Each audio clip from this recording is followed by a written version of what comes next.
Imagine a world on the brink of disaster, where every second could mean life or death. A mission so dangerous, so secret, that even the best-trained operators are pushed to their limits. This is the untold story of Operation Neptune Spear, an operation that changed everything. What happens when the enemy is one step ahead? When the stakes are higher than anyone can imagine? And what will happen when the unthinkable occurs just moments before success? Stay with us until the very end to find out, because the shocking twist you never saw coming is waiting. This isn't just history. It's a fight for survival. The desert air was thick with silence. A moonless night cloaked the valley in darkness. Cool, dry wind whispered across the rocky terrain. The sound of boots crunching against gravel shattered the quiet. 12 figures moved like shadows. Their breaths were measured, almost synchronized. Each heartbeat was a drum in their ears. The whir of the chopper faded behind them. Ahead loomed a fortress, jagged and foreboding. Its high walls seemed to absorb the darkness. The faint scent of diesel hung in the air. A dog barked in the distance, sharp and piercing. Every nerve in their bodies tightened. The leader raised a hand, signaling a stop. The team crouched low, gripping their weapons. Eyes scanned the horizon, searching for movement. The fortress gate creaked as a truck rumbled through. Headlights cut through the dark, briefly blinding them. The vehicle disappeared into the compound. The gate groaned shut again, sealing the silence. Sweat trickled down the leader's temple. The mission was clear, but doubt gnawed at his mind. Every step forward felt heavier than the last. They reached the perimeter, crouched beneath the walls. The scent of dust and metal filled their lungs. A faint hum of a generator pulsed from within. The leader's voice crackled softly in their earpieces. "Stay sharp. Move in." A grappling hook soared upward, clinking softly. It caught. One by one, they climbed, silent and swift. The wall's rough stones scraped their gloves. At the top, the leader peered over the edge. The courtyard below was bathed in pale light. Shadows danced as guards moved in calculated patterns. The air was thick with tension, heavy like a storm. A metallic click echoed behind them. They froze. A guard's silhouette emerged, rifle raised. The leader's pulse thundered. The world seemed to shrink into this one moment. He reached for his knife, slowly, deliberately. The guard's voice barked in a language he didn't understand. Time fractured into fragments, each second stretching unbearably. The mission teetered on a razor's edge. The leader lunged. His blade caught the guard's arm, forcing the rifle down. A muffled grunt escaped the man's lips. They wrestled, a brutal clash of force and instinct. The guard's hand reached for his radio, fingers fumbling. With a swift strike, the leader silenced him. The body slumped against the wall, lifeless and heavy.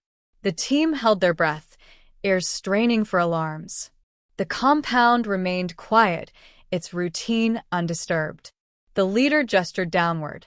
They descended into the courtyard, movements fluid and deliberate. The faint glow of a distant bulb flickered above them. Shadows stretched unnaturally across the cracked pavement. Every sound seemed amplified: boots brushing dirt, the faint rustle of gear. A low murmur of voices drifted from a nearby doorway. It pulled them like a magnet, tightening their focus. The leader crept forward, peering inside. A dimly lit room revealed 3 men, rifles leaning against a table. They spoke in hushed tones, their words quick and tense. On the far wall, a map was pinned, red lines crisscrossing its surface. A name scrawled in bold letters caught his eye. Bin Laden. The team exchanged glances, a silent confirmation of their objective.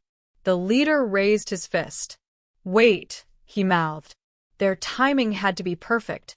Every heartbeat thundered in their ears, matching the tick of a wall clock inside. The seconds stretched unbearably.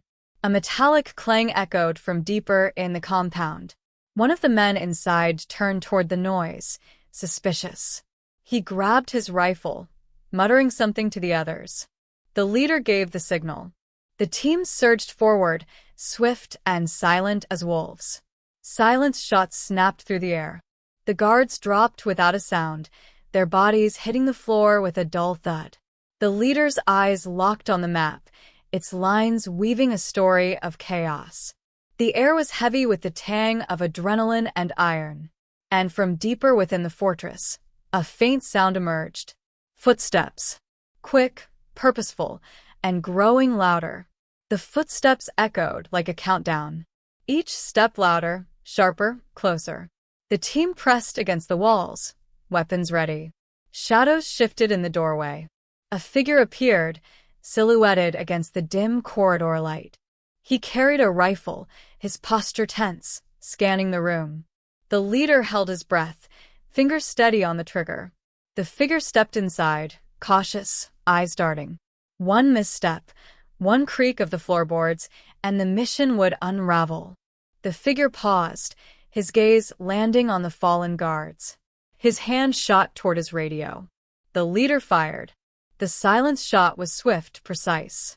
The man crumpled, his radio clattering uselessly to the ground. A brief, suffocating silence followed. The team exchanged quick nods, moving deeper into the compound. The air grew warmer, heavy with the hum of machinery. Fluorescent lights flickered along the corridors, casting eerie shadows. The smell of sweat and gun oil was sharp, nearly choking. A distant sound reached them, a voice, calm yet commanding. The team slowed, ears straining to locate its source. A staircase spiraled upward, narrow and treacherous. The leader motioned toward it, his heart pounding. Each step felt like an eternity, their boots barely brushing the metal. The voice grew louder, clearer, a steady rhythm of authority. It was unmistakable now. The voice belonged to the target. At the top of the staircase, a heavy door stood ajar. Light spilled through the crack, warm and golden. The leader peered inside. The room was small, cluttered, it was lined with books and monitors. A single figure sat at a desk, his back turned, seeking into a phone. The team froze, the weight of the moment crashing down. This was it. The leader signaled, the movement slow and deliberate. They entered the room like specters, silent and deadly. The man at the desk turned. His eyes widened, recognition and fear flickering in them. The leader raised his weapon. And then, the lights went out. Darkness swallowed them whole. The room plunged into chaos. A deafening hum of static burst from the monitors. Red emergency lights flickered, casting jagged shadows. The air was thick with tension, electric and stifling. The target's chest scraped loudly as he bolted up. His figure blurred in the shifting red glow. Cover him, the leader barked, his voice cutting through the din. The team spread out, weapons trained, extending the erratic light. A sharp clang echoed as the target overturned a table. The crash of metal and glass shattered the air. Footsteps started rapidly, receding into the shadows. He is on the move, one of the team hissed. The leader's jaw clenched, frustration mounting. Follow him, watch the corners. They advanced cautiously, tension crackling like static in the air. The corridor outside was a blood-red tunnel of flashing light. Every shadow seemed alive, shifting and twisting. A faint trail of blood marked the target's path. The leader's pulse quickened, every nerve on edge. Ahead, a door slammed shut with a metallic boom. They reached it moments later, finding it locked. Breacher, the leader commanded. A team member stepped forward, placing a charge. The hiss of adhesive and the faint beat of the timer felt deafening. 3, 2, 1. The explosion was sharp, controlled, blasting the door inward. Smoke curled through the air, acrid and heavy. They stormed inside, weapons raised, extending the dim room. It was a cavernous space, filled with stacked crates and flickering machinery. The hum of a hidden generator vibrated under their boots. Somewhere in the maze of shadows, he was waiting. A faint shuffling sound betrayed his position. On me, the leader whispered, his voice taut. The team closed in, they breathed shallow. A sudden flash. The target emerged, firing wildly, desperation in his eyes. Bullets ricocheted, striking against metal. The leader dowed, the heat of a near miss grazing his arm. Suppress him, he barked, his voice. RAW. The room erupted in gunfire, loud and chaotic. And then, the sharp cry of pain.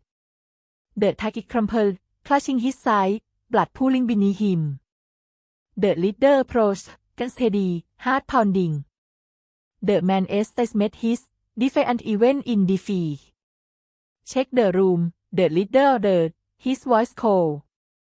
But then came a sound that froze them all. A faint, rhythmic beeping from the shadows. The beeping was steady, mechanical, ominous. It echoed through the cavernous room, bouncing off metal and stone. The leader's heart sank, a cold realization gripping him. Fight it, now he barked, urgency cutting through the tension. The team scattered, scanning every corner, every crate. Their breaths came fast, mixing with the relentless BEEP. The target laughed, low and guttural, blood staining his teeth.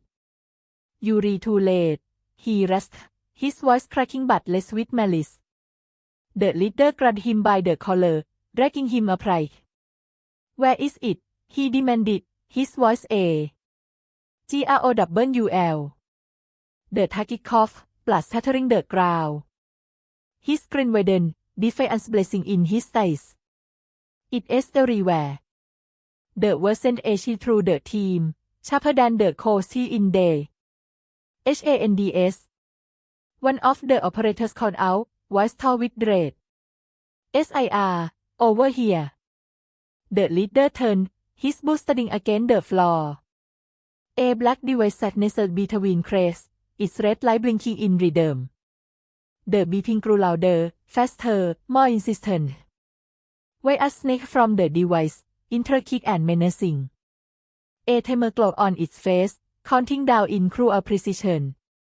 1:12 นาที 1:11 นาที 1:10 นาที The leader's blood ran cold. "Defuse it," he shouted, waving the tech specialist forward. The specialist dropped to his knees, hands steady but swift.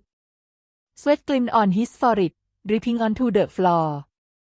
"Too many wires," he muttered, his voice tight with focus. "Just cut the damn thing," someone yelled, panic creeping in. "Shut up and let me work." The target's laughter broke the tension, jagged and taunting. "You think this ends here?" he sneered. The leader silenced him with the butt of his rifle, the crack echoing in the room. The timer ticked relentlessly. 0:45 นาที 0:44 นาที The SPECIALIST's hands hovered over the wires, trembling slightly. Green, blue, red. Each choice felt like a death sentence. "Cut the main circuit," the leader urged, his voice steady despite the chaos. The specialist exhaled, gripping the wire cutters. The timer blinked. 0:12 นาที 0:11 นาที With a swift motion, he cut the wire. The beeping stopped. The room plunged into a suffocating silence. For a moment, no one moved, no one breathed. The leader's voice cut through the stillness. "Is it done?" The specialist nodded, wiping sweat from his brow. "Done."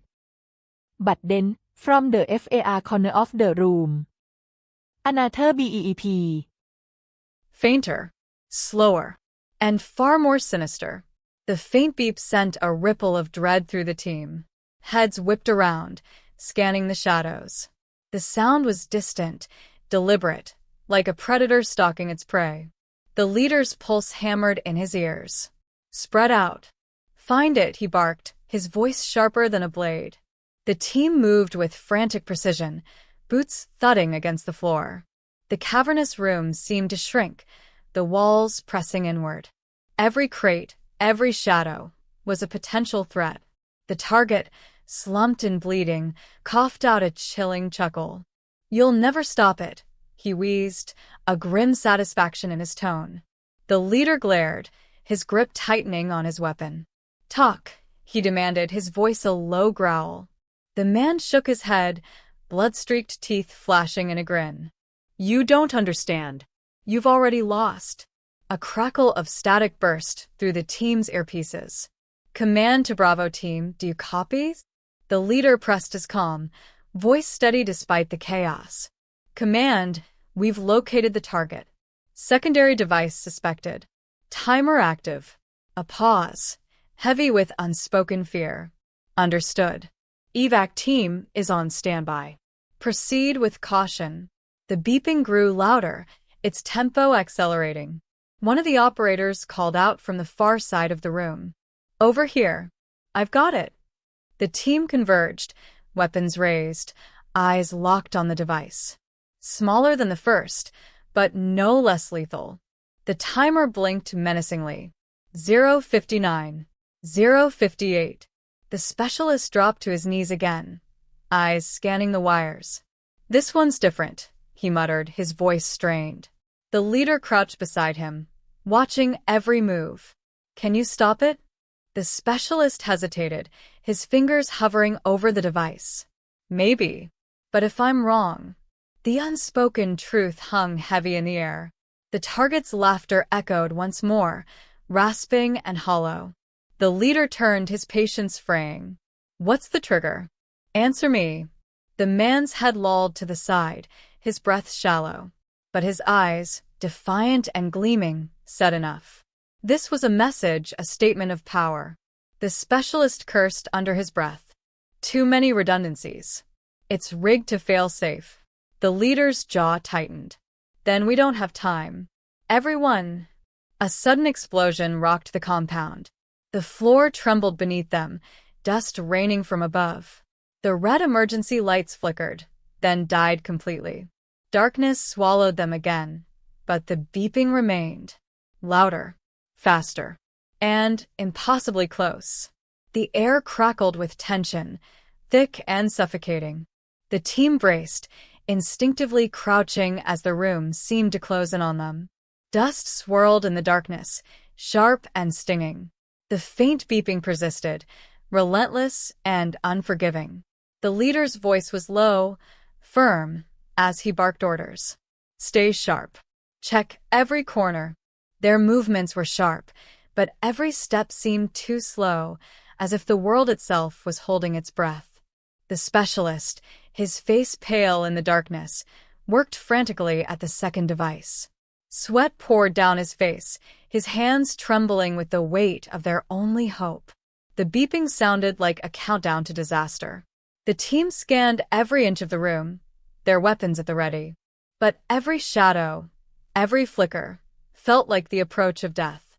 "Where the hell is the evac team?" someone muttered, panic creeping into the voice. "We don't have time," the leader replied, his tone cold, his mind razor-focused. The specialist's fingers danced across the wires, but the seconds kept slipping away. 59 seconds. 58. The walls seemed to close in.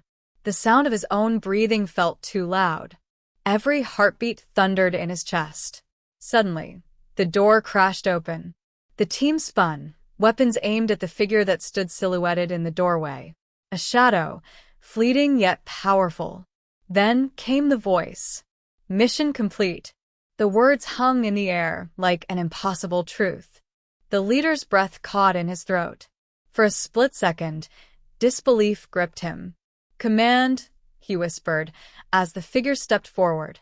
The commander stood there, his face grim, but his eyes unwavering. "We've received confirmation. The target is neutralized. You're clear." The leader blinked, still processing the words. It felt too unreal, too sudden. He looked back at the specialist, who was frozen, staring at the countdown. "Cut it," the leader snapped. The specialist's hands moved without hesitation, severing the wire with seconds to spare.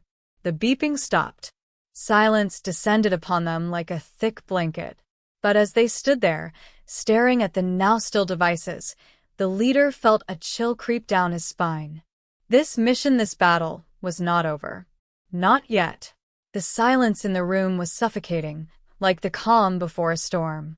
The leader stood still, his mind still racing, adrenaline coursing through his veins. Even though the immediate threat had been neutralized, something felt unfinished, unresolved. The target's lifeless body lay in the corner, a grim reminder of the night's chaos. Outside, the compound remained eerily quiet, the only sound the distant hum of the generators. The team stood together, eyes scanning the darkness, their weapons lowered but still ready. The leader took a slow breath, grounding himself in the moment. They had completed their mission. But what had they truly stopped? The weight of the world seemed to press down on him as he surveyed the room. This victory had come at a cost. No one was untouched. The echoes of their actions would follow them. The specialist, still pale from the tension, stood up slowly, wiping his brow. "You did it," the leader said, his voice soft but filled with respect. The specialist met his gaze, but his expression was hollow. "It's over," he replied quietly, though there was a tremor in his voice. The leader nodded, but the question lingered in his mind. How many more like this would they face? The room seemed to close in on him again, the air thick with unspoken fears. He turned toward the door, signaling for the team to move out. The mission was complete, but the war was far from over. As they made their way out of the compound, the sky above them began to lighten, the first hints of dawn breaking through the dark. The quiet of the desert seemed almost peaceful in contrast to the chaos they had just left behind. But the leader knew better. The peace was only temporary. They would return, they always did. The world was always on the brink of something new, something dangerous. And so, as they left the compound behind, the leader felt a heavy sense of inevitability. This was their job, and it would never truly end.